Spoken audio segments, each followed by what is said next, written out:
Welcome to the Defense and Aerospace Report. I'm Vago Muradian, and joining us from Ottawa, Canada is retired Dutch Army Major General Koen Gijsbers, who is the General Manager of NATO's Communication and Information Agency. He joins us from the agency's annual industry conference up in the Canadian capital, and General Gijsbers is also the current 4x400 meter relay record holder, something that he set in Mexico City back in 1980. General Gijsbers, sir, thanks very much for joining us. You're welcome. Obviously, each year you guys try to have a different theme, a different mission for the conference. What are you trying to accomplish this year in Ottawa?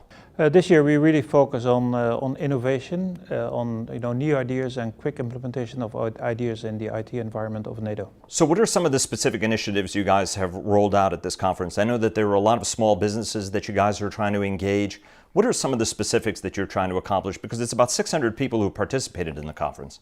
Actually, we have more than 700 this year, which is a record. It's the conferences grow every year, and we attract many industries that want to participate in the work with NATO for several reasons. First of all, they find it very important to add to the mission of NATO, which is the #1 security organization in the world. And we, of course, have a hugely important mission with the alliance, and my agency supports all the operations of NATO with command and control solutions that require IT and the most modern IT there is. And we are having the debate with industry on how to collaborate, how to do better together, and how to be able to get those new ideas into the architecture and implement it as quickly as possible. I want to get to the industry agreement that you guys struck in a moment, but first I want to ask you about sort of the trends and challenges. Not a day goes by that cyber isn't in the headlines.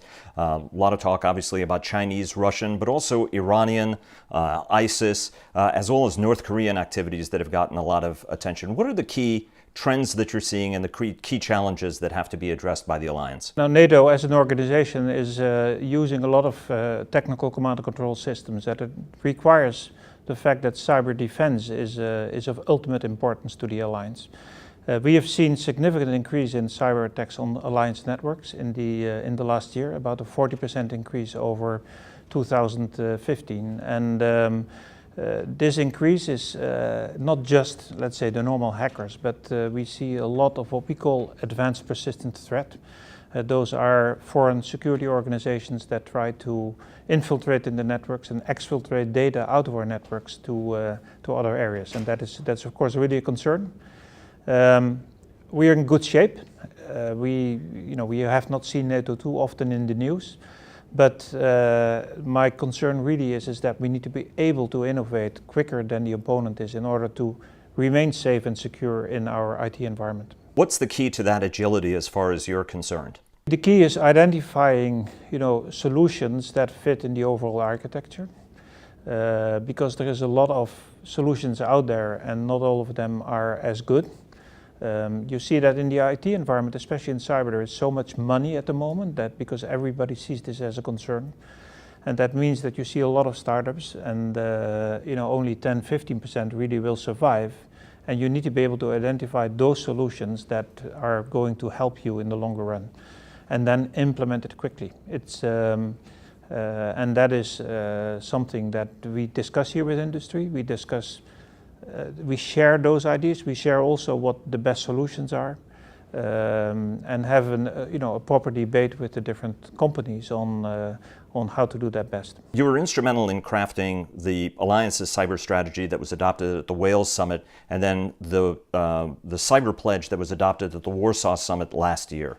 Talk to us a little bit about what the central features of the Alliance's cyber strategy is. NATO is very clear about that an environment, an IT environment, a command and control environment is only as strong as the weakest point. And therefore, NATO has actually focused very much on cyber. Since 2002, in the Prague Summit, we already discussed this at the level of heads of state, and every year we made improvements in order to get a better capability. What was very important in the Warsaw Summit is that we agreed with all the nations that everybody would increase their efforts so that there is no weakest point anymore. It's so every nation, and that is what the Cyber Pledge actually is going to improve its capability so that we're all at the same level of defense, so that when we connect our networks, that we do not face the weakest point and being attacked in that area, which then is vulnerable for all the others as well. I think that's a very important part of it. The essence of NATO's strategy is that we focus on the defense of the network, but also on prevention of those attacks to happen. And that requires us to collaborate closely with industry to really get the best solutions quickly in place in order to be able to maintain that high level of technical defense that we execute at the moment. How soon before you think you're going to have a defensive system that's as good as it needs to be? I think it is as good as it needs to be today. It's and the proof of that is that you don't see big issues of data leakage out of NATO networks in the news, and that's for me a pretty good measure of the quality of the work that we deliver. My real concern is that we see the increase of the threat surface going very fast and very rapidly with new technologies and with new approaches by the opponents, and we need to be able to maintain the level of defense also from a technical perspective at a high level, and we can only do that by implementing new solutions quickly. That's also the reason that we focus very much with industry on what those solutions are and how we can implement those in a rapid manner. And in a government environment, that's not always that easy, because governments are traditionally not the most fastest organization to implement new solutions, and we need to change the paradigm and really work the issue from the perspective of being able to defend against this very rapidly evolving threat, but also very rapidly evolving technology.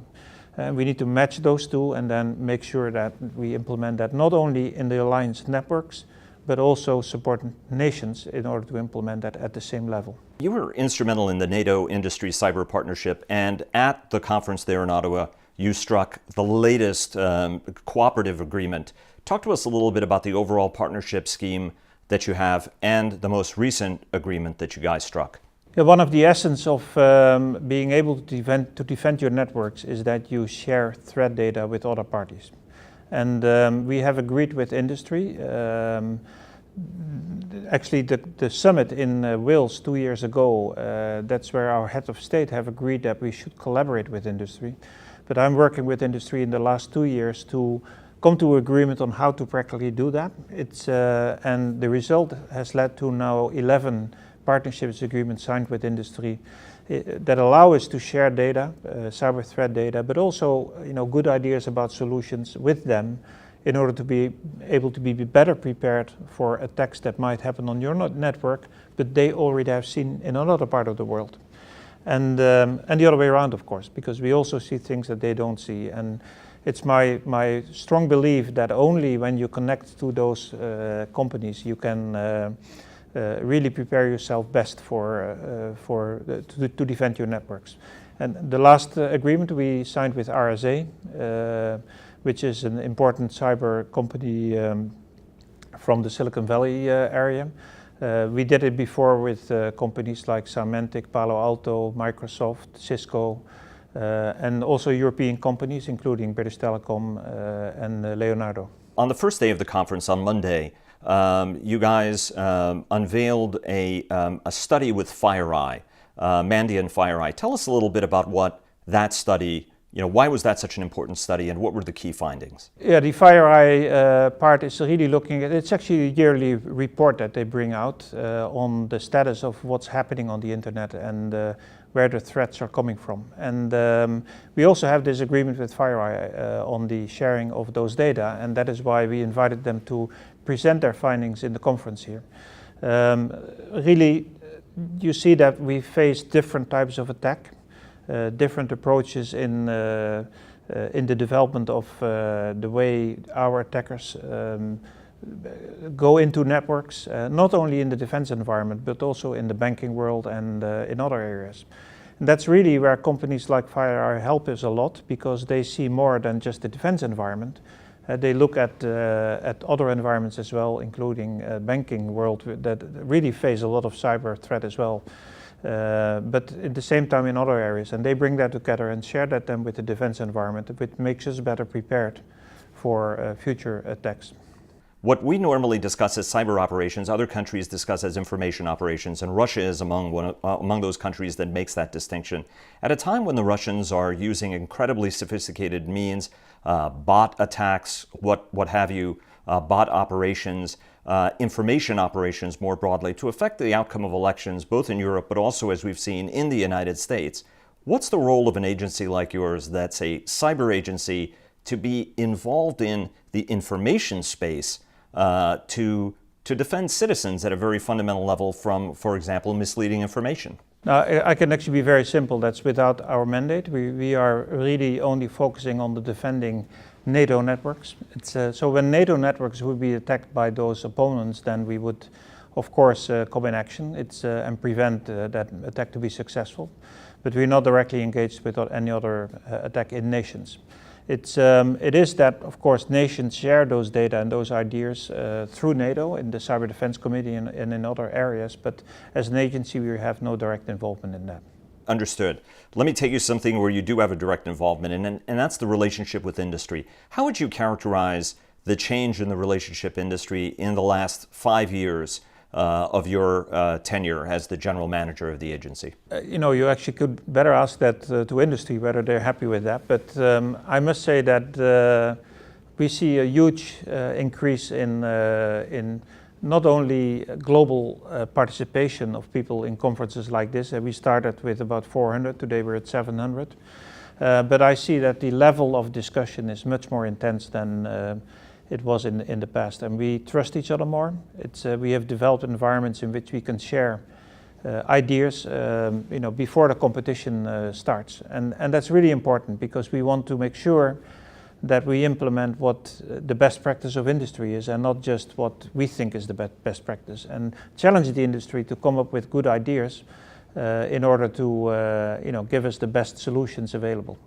And I think that level of depth of the discussion with industry has really increased in the last 5 years, and that definitely leads to better solutions and a safer NATO, and also safer troops that are deployed in operations. Next month is the big NATO Summit. It's going to be in Brussels. What are going to be some of the key cyber priorities at this upcoming meeting? That's something you should ask the Secretary General of NATO, I think.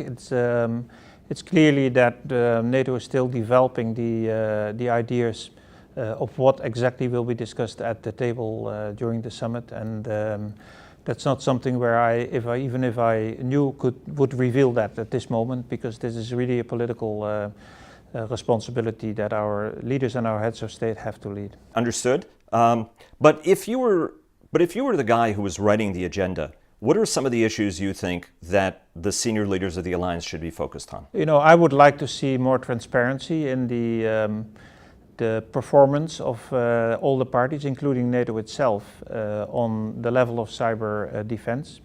I know there are country studies on how well countries do in the cyber domain, and I would suggest that more transparency in that level of defense and the performance of the different nations would help the discussion in our alliance in order to make sure that everybody invests to the right level. And I know it's, that in my view, that is a very important issue. There are different frameworks to develop that quality of cyber defense in a nation, not just for defense, but also for homeland security and critical infrastructure. For example, Melissa Hathaway has developed some of those frameworks in the US, and she is doing those studies also in other countries. And I think a framework like that could help a lot to get more clarity about where to focus the cyber defense in different partner nations and where not. Are nations spending enough and spending it as wisely as they should? That's of course up to their parliaments, and not up to the general manager of NCI agency. But they have all been very clear about their intention to spend at the right level in order to improve the cybersecurity of that part that is related to the operations of the alliance. What's going to be next for you? This is your last such conference.